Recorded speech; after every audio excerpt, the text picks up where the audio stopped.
enormity of the call. In what the Prime Minister said this morning, Robbo, there was fine print in which the AFL could have existed, and certainly the NRL and the A-League are living in those margins. I'd say to you tonight they're living in the fringes.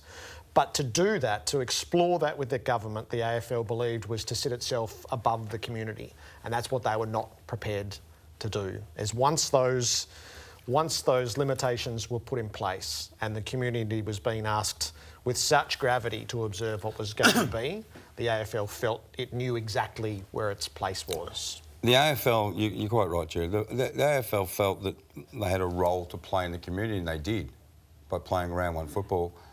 But the AFL realises now they've got to be part of the solution. And people always have a crack at the AFL for, you know, coming in and making statements on the morality of life and all that sort of stuff, and you know, gender and.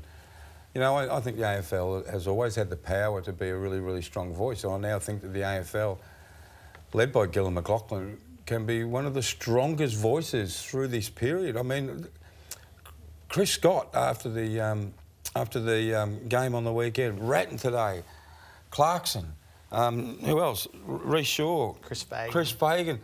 The way they spoke in a football vernacular that boys and girls who play the game will understand what they're talking about.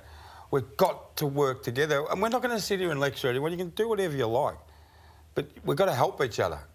And what the AFL can do is become a real key part of the solution and fixing and help fixing. And unfortunately, the AFL is going to take a lot of hits, and the clubs are going to take a lot of hits, and that's why everyone's got to work together. To forge on in these circumstances would have been to forfeit the moral authority that an organisation is going to need in the recovery phase, and that's where sport will truly play its role. So the call ended up being sort of quite simple. And it wasn't a simple day for the AFL. I think I've been told by someone really close to Gill that he's been having about 4 broken hours of sleep a night for the last 3 weeks.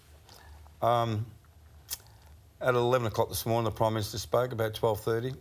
Key executives and Gill's media advisors were at the AFL, which in turn led to more meetings, discussions with the Commission. The presidents were spoken to at 4 p.m, and the press conference was held at 4:30 p.m.